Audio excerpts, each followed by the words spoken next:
حضا نے اپنی ابتدا میں اپنے بڑے بھائی کمال الدین عبد الوہاب کی صحبت میں علمی مشاغل جاری رکھے، جس کے بعد انہوں نے مزید حصول تعلیم کے لیے دیگر علماء عصر سے رجوع کیا، جیسا کہ انہوں نے خود بیان کیا ہے کہ قرآن پاک انہوں نے 711 ہجری میں حفظ کر لیا تھا۔ البدایہ والنہایہ 312 صفحہ نمبر۔ اور علمی تجوید بھی حاصل کیا تھا۔ ایک داؤدی نے انہیں قاریوں میں شمار کیا ہے اور انہی کے سلسلے میں ان کا ذکر کیا ہے۔ نمبر 2، اور یہ بھی لکھا ہے کہ ان سے قرأت و حدیث کا علم ان کے ہم عصر بہت سے لوگوں نے حاصل کیا ہے، یعنی ان سے قرأت و حدیث کی سماعت کی ہے، جبکہ خود ابن کثیر نے بیان کیا ہے کہ انہوں نے صحیح مسلم کا درس 9 مجالس میں شیخ نجم الدین عسقلانی سے لیا ہے، اور ان احادیث کا قرأت وزیر العالم ابی القاسم محمد بن سہل ازدی غرناطی اندرلسی نے کی تھی، جس کی وفات قاہرہ میں 22 محرم 730 ہجری میں ہوئی۔ محرم 724 ہجری میں دمشق ہوتے ہوئے حج کے لیے تشریف لے گئے۔ ابن کثیر نے اپنے بزرگ استاد شہاب الدین الحجار المعروف ابن شاہانہ سے دارالحدیث اشرافہ میں ایام تشیعات کے دوران میں، جیسا کہ انہوں نے اس کے ذکر کے ضمن میں بیان کیا ہے کہ بلا اجازت و سماعی حیثیت میں قریباً 1500 احادیث کی اجازت ابلاغ حاصل کی تھی۔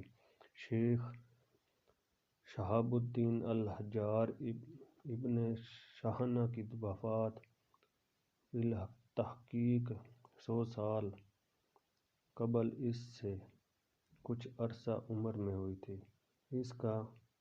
ان کا سال وفات ابن کثیر نے 730 ہجری بتایا ہے۔ التاریخ صفحہ نمبر 150۔ ابن کثیر نے فقہ کی تعلیم شیخین یعنی کمال الدین الفزاری اور کمال الدین بن قاضی شہید سے حاصل کی۔ وہ فقہ شافعیہ میں کتاب التنبیہ، مصنفہ شیرازی اور مختصرات الحجیب اصول میں پڑھے۔ نیز حافظ ابو الحاج مزی کے پاس رہ کر ان کے عظیم تالیف جو شعر الرجال کے موضوع پر ہے پڑھی۔ اس کی کتاب کا نام تہذیب الکمال ہے، جس کے کچھ حصے ابن کثیر نے موصوف کی بیٹی زینب سے سنے۔ ویسے ابن کثیر رحمۃ اللہ علیہ شیخ الاسلام ابن تیمیہ کے ارشاد تلمذہ میں سے تھے۔ انہوں نے علامہ موصوف سے بہت کچھ سیکھا۔ انہوں نے علامہ موصوف کی آراء پر عمل کیا، جس کی وجہ سے انہیں اکثر امتحانات سے گزرنا پڑا اور تکالیف اٹھانی پڑی۔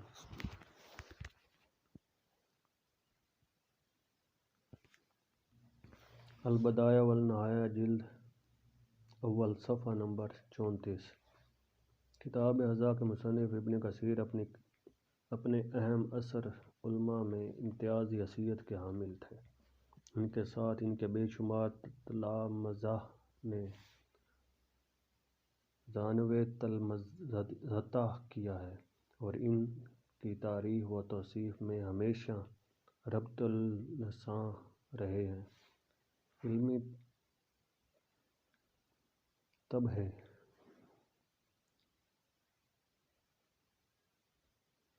حافظ ذہبی نے حافظ ابن کثیر کا طبقات الحفاظ میں ذکر کرتے ہوئے لکھا کہ وہ ممکن ہے عنقریب میرے شویخ میں شامل ہو جائیں، اور حافظ ذہبی کی یہ پیش گوئی واقعتاً صحیح ثابت ہوئی، کیونکہ حافظ ذہبی ابن کثیر کی وفات سے قبل وفات پا گئے۔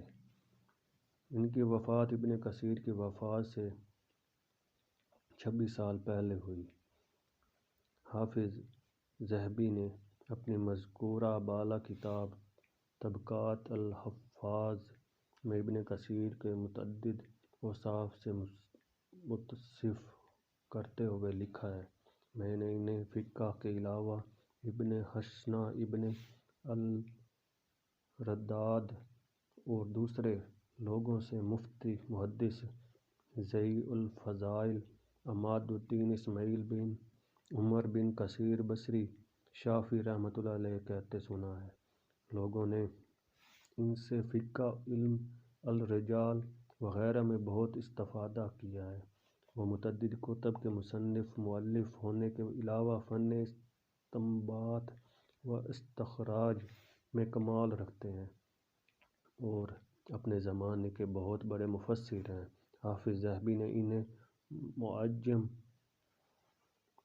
المحصص میں امام مفتی محدث البارہ فقیہ متفنن محدث متقن اور مفسر نقال لکھا ہے، جبکہ ابن حجر وغیرہ نے ابن کثیر کو حافظ ذہبی رحمۃ اللہ علیہ کے حوالے سے ان جملہ صفحات سے متصف کیا ہے۔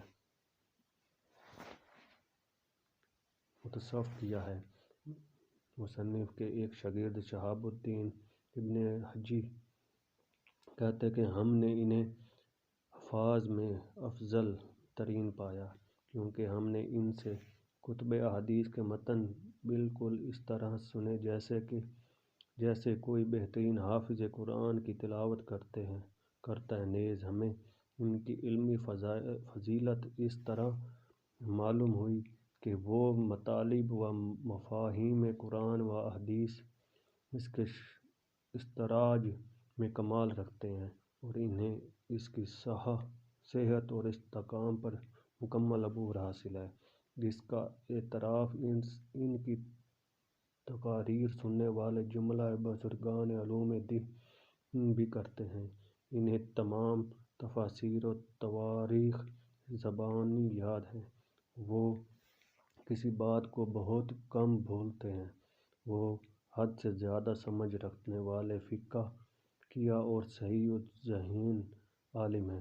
انہیں کتاب التنبیہ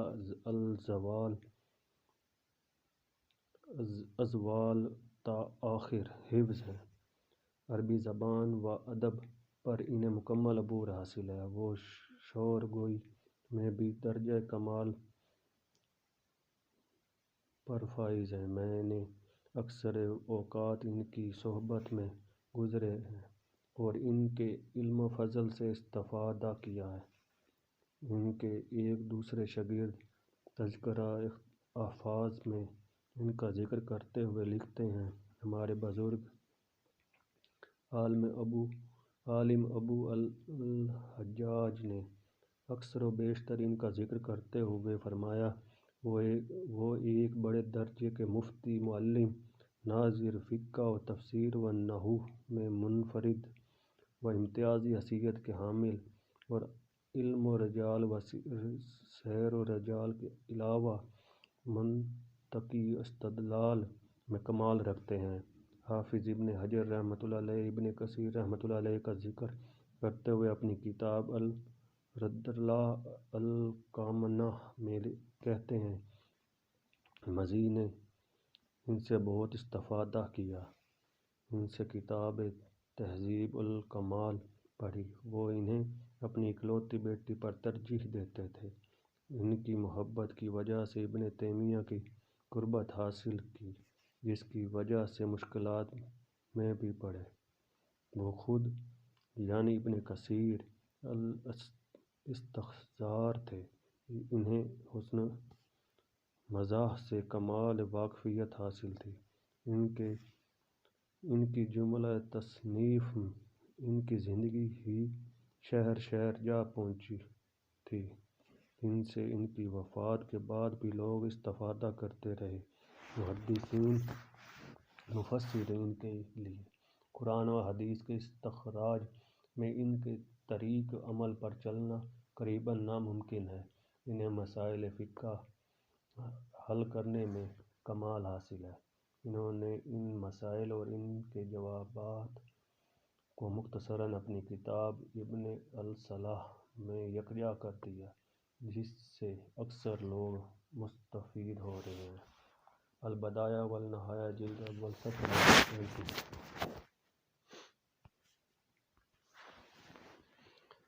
سویتی نے طبقات الحفاظ کے ذیل میں ابن حجر کی رائے نقل کرتے ہوئے بیان کیا کہ وہ ابن کثیر کے محدثین کی عام ڈگر پر نہیں چلے، بلکہ استخراج و مفاہیم میں ان سے الگ ایک نئی راہ نکالی۔ سویتی نے اس کے بعد کہا کہ وہ علم حدیث میں کمال رکھتے ہیں، انہیں احادیث کی صحیح معرفت حاصل ہے اور اضافی من گھڑت احادیث کو فوراً پہچان لیتے ہیں۔ انہیں ان میں اختلافات کے اسباب و علل کا علم بھی بدرجہ کمال حاصل ہے۔ وہ اس پر استدلال میں بھی کمال رکھتے ہیں۔ اہم اصول حدیث میں بھی ان کا قول حرف آخر ہوتا ہے اور یہ بات حقیقت پر مبنی ہے۔ سویتی ہی نے یہ بھی کہا ان کی تفسیر ایسی ہے کہ اس طرح کوئی دوسرا مفسر ان پر قادر نہیں ہو سکتا۔ ان کی عظیم تفسیر سے لوگ استفادہ کرتے ہیں، جن کی مثالیں ہم نے بہت ہی مختصر دی ہیں۔ نیز ان کے جملہ اوصاف کو بھی مختصراً ہی بیان کیا ہے۔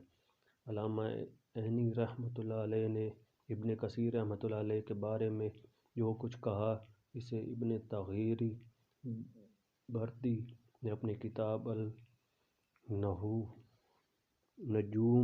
الزہرا میں نقل کیا ہے۔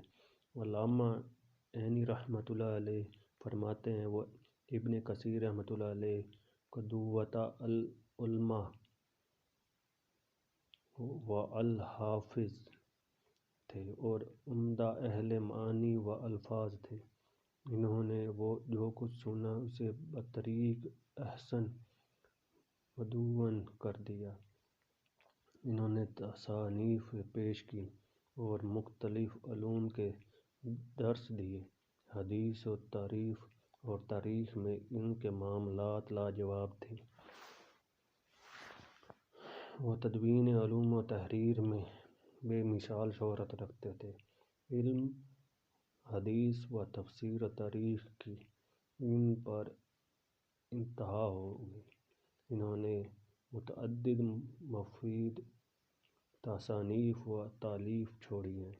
علامہ شمس الدین بن ناصر ان کی صفات بیان کرتے ہوئے کہتے ہیں کہ اپنی کتاب الدوال وافیر میں فرماتے ہیں، امام علامہ حافظ عماد الدین شقہ المحدث عمدہ المؤرخ اور عالم المفسرین تھے۔ مصنف البدایہ والنہایہ کے بارے میں ابن حبیب نے جو کچھ کہا اور جسے داودی نے طبقات القراء میں اور ابن عماد نے اپنی کتاب الصادرات میں نقل کیا، کیا وہ یہ ہے؟ امام زئی التشبیہ و التحلیل، زعیم الارباب التاویل، ابن کثیر نے احادیثیں سنی اور انہیں مدون کیا اور دوسرے متعدد تصانیف پیش کی گئیں۔ لوگ ان کی کتابت سے مسرور محظوظ ہوتے تھے اور محظوظ ہوتے تھے، اور ان کی مرتب کردہ احادیث سے لوگوں نے استفادہ کی اور وہ شہر شہر پھیل گئے۔ ان پر علم و تاریخ و حدیث و تفسیر کی ریاست گوئیاں ختم ہو گئی۔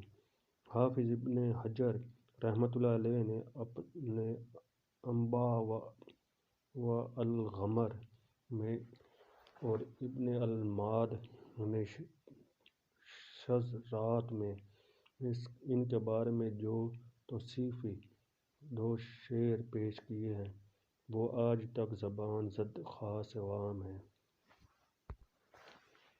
شیخ الاسلام ابن تیمیہ رحمۃ اللہ علیہ کی صحبت و خدمت میں رہ کر انہوں نے جو علمی، دینی اور اخلاقی تربیت حاصل کی، ان سے نہ صرف انہیں علم و فضل میں اور ایک امتیازی حیثیت بخشی بلکہ ان سے دوسروں نے بھی بعد میں بہت استفادہ کیا۔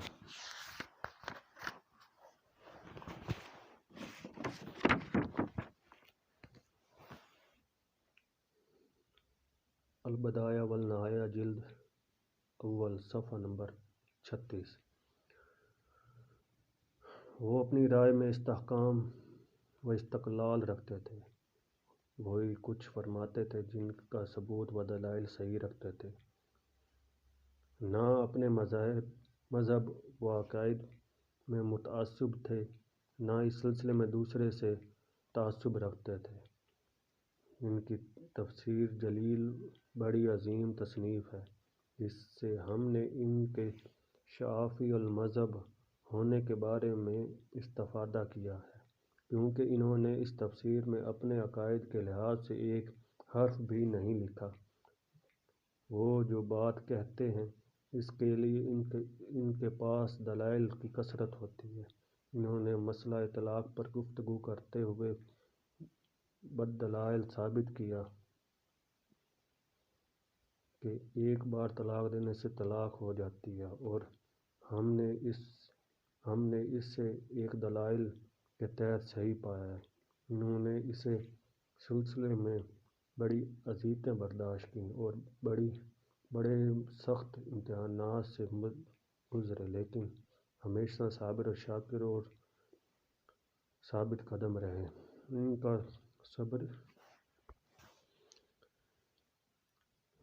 کا صبر فی سبیل اللہ تھا۔ وہ شیخ الاسلام ابن تیمیہ کے خاص الانصار میں شامل تھے اور یہ بھی جانتے تھے کہ ان کے شیخ یعنی شیخ الاسلام اور قاضی القسنطنیہ یا تقی الدین السبکی کے مابین وجود اختلاف کیا ہے، لیکن انہوں نے اس معاملے میں سختیاں جھیلنے کے باوجود شیخ الاسلام سے اپنا فدائیانہ نیاز و مندانہ تعلق نہیں توڑا۔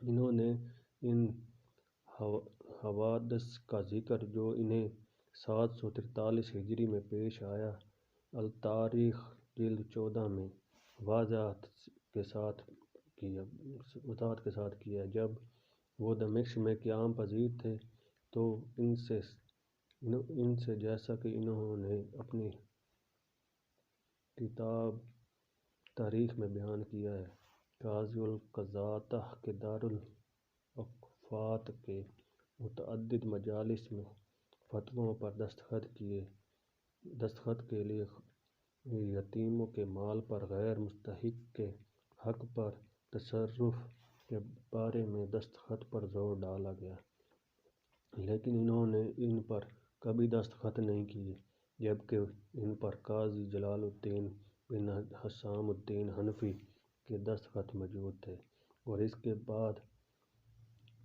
ان پر صرف قاضی القضاة تقی الدین السبکی شافعی نے دستخط کیے۔ اس کے بعد اللہ تعالیٰ نے انہیں دمشق کے ان مجالس سے نجات دلا کر مصر بھیج دیا، جہاں انہیں طلب کیا گیا تھا۔ یہ فقہ اہل علم کے تقویٰ کا کمال ہو سکتا ہے۔ یہ فقط اہل علم کے تقویٰ کا کمال ہو سکتا ہے جب ان کی شہرت مصر و دمشق سے دوسرے اسلامی ممالک تک پہنچ چکی تھی۔ تو اسی زمانے 763 ہجری کا ذکر کرتے ہوئے وہ خود بیان کرتے ہیں، صفحہ نمبر 295: ایک نوجوان بلا تب و تیز خراساں سے بظاہر یہ ارادہ لے کر میرے پاس آیا کہ مجھ سے بخاری و مسلم، جامع المسند اور زمخشری کی کشف پڑھے، لیکن وہ پہلے درس بخاری میں غالباً میرا امتحان لینے کے لیے شریک ہوا، جس کے بعد مطمئن ہو کر دوسرے اسباب میں شرکت کے بعد بولا، اگر آپ کی اجازت ہو تو یہ حدیث آپ کی تصریحات کے ساتھ اپنے ہم وطنوں کو جا کر سنا دوں، کیونکہ آپ کے علم و فضل کی شہرت وہاں تک پہنچ چکی ہے۔ ان سطور سے یہ ظاہر ہے کہ جامع المسانید میں بھی ابن کثیر کی کتابیں شامل ہیں، اور اس کی شہرت بھی بلا مشرق تک پہنچی ہوگی، جسے مذکورہ بالا نوجوان نے اس سے سبقاً پڑھا ہوگا اور پھر اپنے وطن پہنچ کر اسے حفظ کرنے کے بعد دوسروں کو سنائی ہوں گی۔ لیکن حقیقت یہ ہے کہ یہ کتاب ابن کثیر کے ملفوظات پر مشتمل ہے، جسے ان کے شاگردوں کی زبانی سن کر لکھ لیتے ہوں گے، اور پھر وہ اس طرح نقل در نقل ہوتی مذکورہ بالا مشرق تک پہنچی تھی۔ ابن کثیر کے اوصاف میں ان کے کردار کی خوبیوں میں یہ وصف بطور خاص قابل ذکر ہے کہ ان سے جب بھی کسی ایسے مسئلے پر فتویٰ طلب کیا گیا تو وہ بظاہر ارادے کے لحاظ سے صرف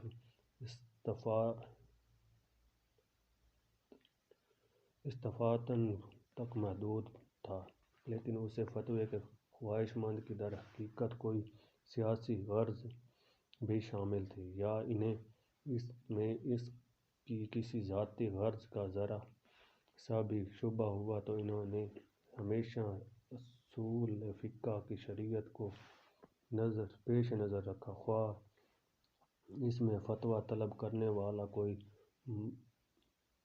مبتدع حاکم ہی نہ رہا ہو، اور اس لحاظ سے منشأ فتویٰ صادر کرنے میں اس کے بعض و غضب کا اندیشہ ہی کیوں نہ رہا ہو۔ ایسے ہی ایک واقعے کا ذکر انہوں نے اپنی حالات 762 ہجری میں کیا ہے، حالانکہ اس فتوے پر بڑے بڑے قاضیوں اور مشائخ کے دستخط موجود تھے، اور ان کے دستخط کے بعد باقی مفتیوں نے بھی دستخط کیے تھے، لیکن چونکہ ان کے نزدیک طالب فتویٰ کی اس سے ذاتی غرض مضمر تھی، اس لیے انہوں نے اس پر دستخط کرنے سے صاف انکار کر دیا تھا۔ ایسے ہی ایک دوسرے واقعے کا ذکر ان کے حالات کے ضمن میں ملتا ہے جو 767 ہجری میں پیش آیا تھا۔ وہ واقعہ یہ تھا کہ اس سال باغی فرنگیوں کی ایک کثیر تعداد جبراً اس وقت اسکندریہ میں داخل ہو گئی تھی، جبکہ وہاں نائب السلطنت اور اسلامی لشکر موجود نہیں تھے۔ ان فرنگیوں نے اسکندریہ میں داخل ہو کر قتل و غارت کی انتہا کر دی، کوئی گھر ان کی لوٹ مار سے نہیں بچا۔ انہوں نے ہزاروں مسلمان عورتوں اور بچوں کو قید کر لیا اور سمندر کے اسی رستے سے جس سے وہ اسکندریہ آئے تھے واپس چلے گئے۔ یہ خبر جب دمشق پہنچی تو وہاں ایک کوہرام مچ گیا، واعظ نے مساجد کے منبر میں شام کے مسلمانوں کے جذبات میں آگ لگا دی، جب کہ عوام پہلے ہی اس سانحہ فاجعہ پر شب و روز ماتم کر رہے تھے۔ ان حالات سے مسلمانوں کا مشتعل ہونا ایک فطری بات تھی۔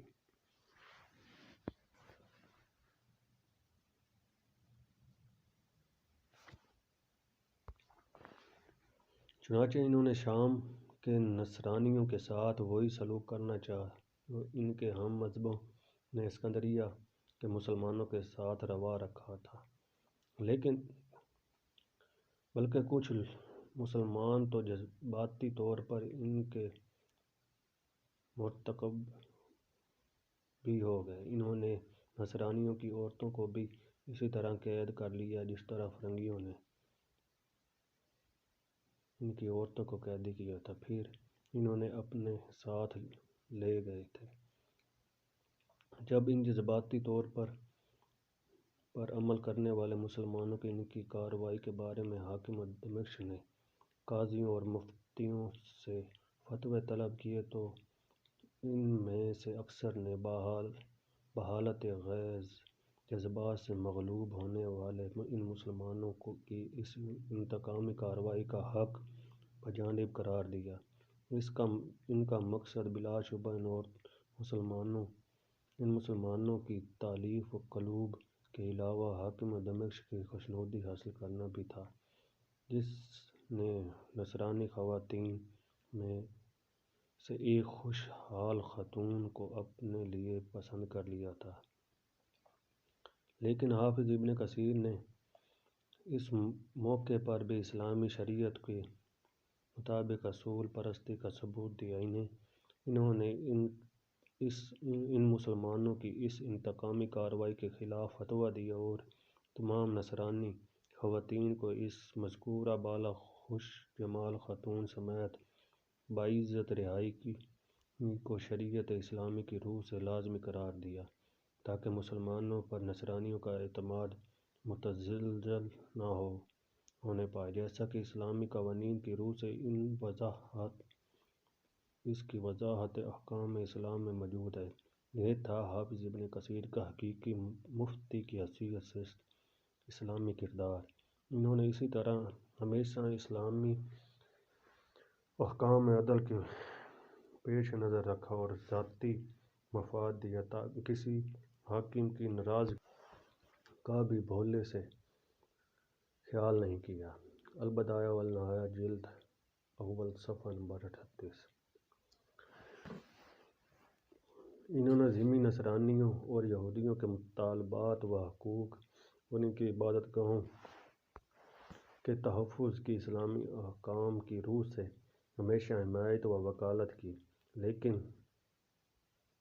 جب ان سے کچھ نصرانی پادریوں کی طرف سے ایک خط کے ذریعے کچھ ایسے جانوروں کے حلت و حرمت کے بارے میں گدھے کی شمولیت کا شک ہوتا تھا تو فقہ اسلامی روح سے فتویٰ طلب کیا گیا تو انہوں نے ان سے بلا جھجک ان کے خلاف فتویٰ تحریر کر کے بھیج دیا۔ گدھے کو نصرانی یہودی مذاہب میں بھی حرام ٹھہرایا گیا ہے۔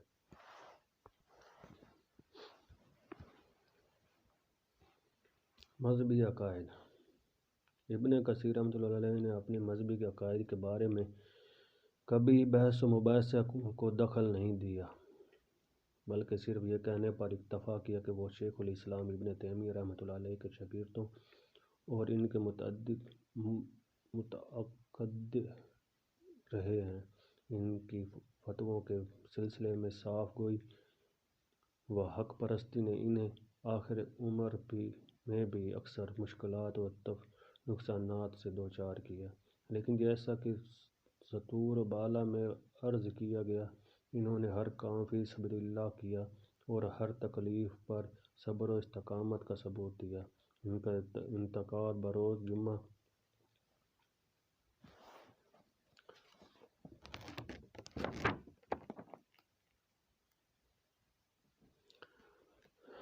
بائیس شعبان 774 ہجری کو ہوا، اور ان کی تدفین ان کے وصیت کے مطابق شیخ الاسلام کے مقبرے کے پاس دمشق کے باہر مقبرہ ملونیہ میں ہوئی، اور ابن ناصر کے بقول ان کے جنازے میں بے شمار لوگوں نے شرکت کی۔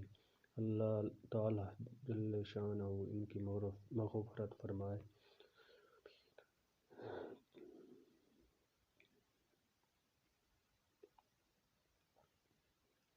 تنصیفات و تالیفات: ابن کثیر رحمۃ اللہ علیہ کی تنصیف و تالیف بے شمار ہیں، جن کی صحیح تعداد بتانا ہمارے لیے فی الحال ناممکن ہے، کیونکہ ان میں سے اکثر اب مفقود ہیں، اور اگر وہ کہیں موجود بھی ہیں تو اب تک ان کی نشاندہی نہیں ہو سکی۔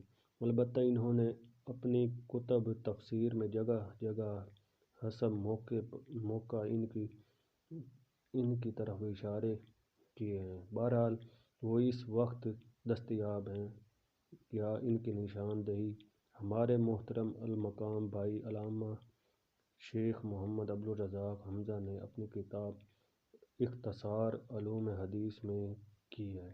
ان کی فہرست و تفصیلات درج ذیل ہیں۔ نمبر 1، تفسیر۔ التفسیر: ہم نے اس کتاب کا مختصر ایڈیشن شائع کیا ہے اور اس پر مقدمہ بھی لکھا ہے۔ نمبر 2، البدایہ والنہایہ: یہ نہایت نفیس اور مشہور تاریخی کتاب پہلے ہی 1358 ہجری میں مصر میں طبع ہوئی۔ اسے خود مصنف نے 14 جلدوں یا حصوں میں تقسیم کیا ہے،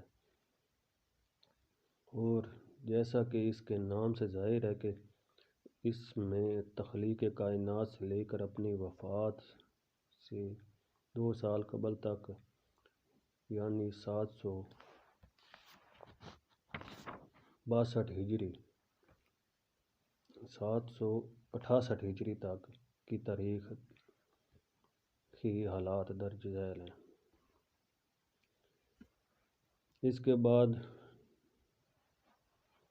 6 سال کے دوران میں اس کتاب میں شامل کرنے کے لیے اپنی وفات 774 ہجری تک جو حصے مرتب کیے وہ ابھی تک کہیں سے شائع نہیں ہوئے، لیکن اس کی طرف کتاب کے نام کے دوسرے حصے النہایہ سے اشارہ ملتا ہے۔ ظاہر ہے کہ اگر مصنف موصوف برضائے الہی 774 ہجری میں وفات نہ پا جاتے تو یہ کتاب اپنے نام کے لحاظ سے کئی اور جلدوں پر اور حصوں پر مشتمل ہوتی۔ نمبر 3، السیرۃ النبویہ: یہ کتاب ہماری نظر سے نہیں گزری، لیکن یہ مصنف موصوف نے اس کی طرف اپنی کتاب السیرۃ میں قرآن شریف کی سورۃ الاحزاب کی تفسیر کرتے ہوئے اشارہ کیا۔ اس طویل کتاب یعنی السیرۃ کو ہم نے کئی حصوں میں مکمل شائع کیا ہے۔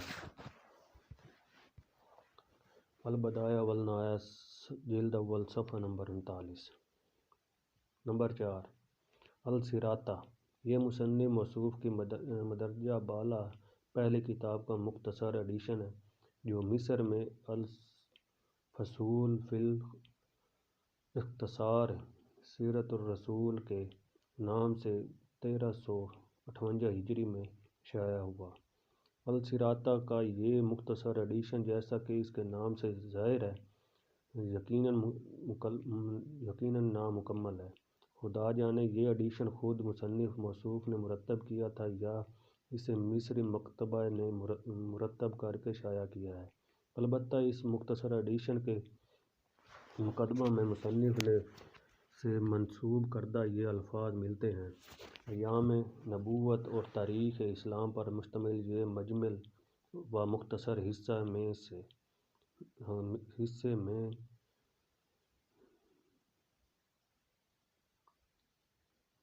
اس زمانے کے بارے میں اپنی ابتدائی معلومات کی حد تک لکھا ہے۔ اس کے بعد مذکورہ بالا مقدمہ میں مصنف سے منسوب کردہ یہ الفاظ درج کیے گئے ہیں کہ میرا ارادہ ہے کہ اسے مختصر حصے کے لیے جو رسول اللہ صلی اللہ علیہ وسلم کے حسب و نسب، آپ صلی اللہ علیہ وسلم کے ایام نبوت اور قیام تاریخ اسلام کے کچھ معبد حالات پر مشتمل ہے، اپنی زندگی کے آخری ایام ملک کے تاریخی حالات مکمل طور پر لکھوں۔ تاہم السیرۃ کا مطبوعہ خاص و عام وہی مکمل نسخہ ہے جسے مدینہ منورہ میں مکتبہ عارف حکمت نے شائع کیا ہے، لیکن اس نسخے کو بھی کتابت و طباعت کے لحاظ سے یقیناً ناقص ہی کہہ سکتے ہیں۔ نمبر 5، اختصار علوم الحدیث۔ یہ اس نام کی کتاب یعنی علوم الحدیث کا مختصر ایڈیشن ہے جو مکہ مکرمہ میں طبع اور وہیں سے شائع ہوا۔ اس کے اصطلاحات پر مبنی مقدمہ ابن صلاح نے لکھا ہے۔ ہم نے یہ نسخہ ماشرہ دوبارہ شائع کیا ہے، جس کا ذکر ہم نے ضمناً صفحہ 27 پر کر دیا ہے۔ نمبر 6، جامع المسند والسنن۔ اس کتاب کا ذکر شیخ محمد عبدالرزاق حمزہ نے اپنی کتاب موسومہ الہدی السنن فی الاحادیث المسانید والسنن میں کیا ہے، جس میں شیخ موصوف نے بقول خود مسند امام احمد رحمۃ اللہ علیہ، البزارہ، ابی یعلیٰ اور ابن ابی شیبہ میں درج احادیث کے علاوہ صحاح ستہ میں درج ذیل احادیث کو بھی یکجا کر دیا ہے۔ لیکن ہمیں یہ بات بعید از قیاس معلوم ہوتی ہے، کیونکہ شیخ موصوف نے اپنی مذکورہ بالا کتاب میں اس اعلان کے باوجود اسے مکمل نہیں کیا، کیونکہ اس کتاب کی صرف 4 جلدیں دارالکتب مصریہ نے شائع کی ہیں، اور آخری جلد مسند ابی حریرہ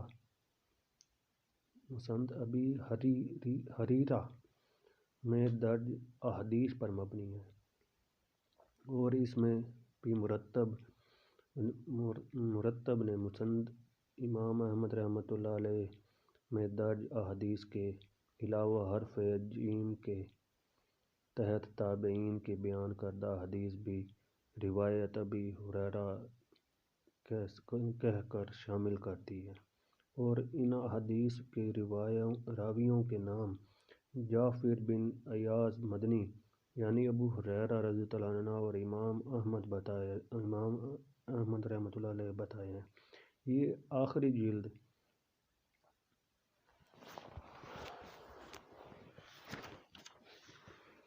یہ آخری جلد 229 اوراق پر مشتمل ہے، اور اس میں بھی مسند ابو ہریرہ رضی اللہ عنہ اور مسند امام احمد سے منقول احادیث میں جگہ جگہ کثر و بیشتر اصطلاحات شامل کر دی ہیں۔ تاہم ہم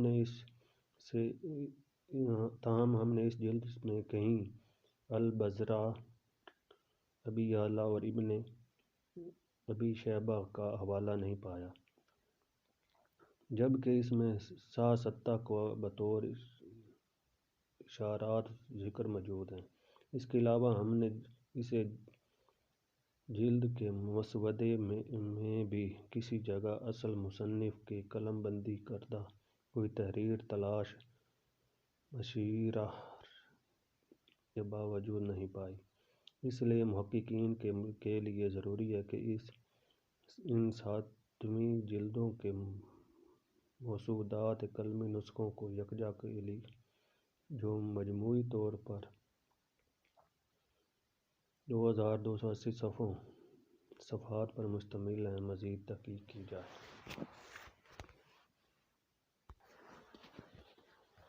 البدایہ والنہایہ جلد اول صفحہ نمبر 40۔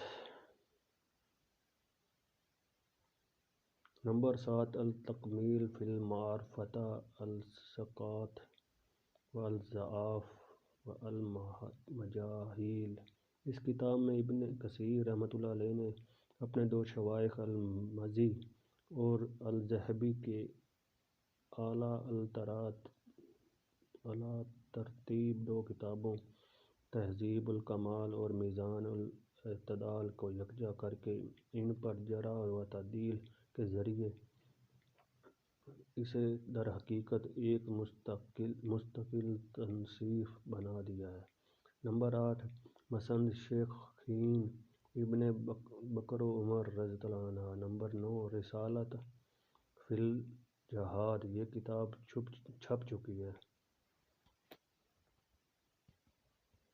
نمبر 10 طبقات شافعیہ مع مناقب امام شافعی رحمۃ اللہ علیہ۔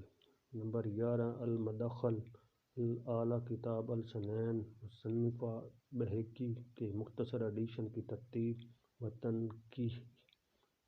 نمبر 12 نمبر المقدمات، اس کتاب میں مصنف نے مصطلحات پر تحقیقی مواد جمع کر دیا ہے۔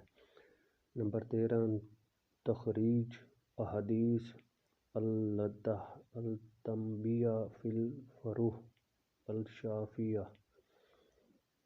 نمبر 14 تخریج الاحادیث مختصر ابن حجب فی الاصول۔ نمبر 15 شرح صحیح بخاری، صحیح بخاری کی یہ شرح مصنف نے شروع کی تھی لیکن اسے تکمیل تک نہ پہنچا سکے، جس کا ذکر انہوں نے اپنی دوسری کتابوں میں بار بار کیا ہے۔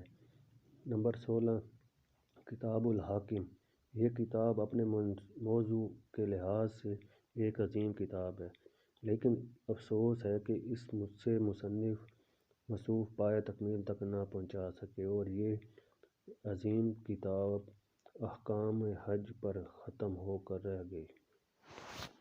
حضا نے اپنی ابتدا میں اپنے بڑے بھائی کمال الدین عبد الوہاب کی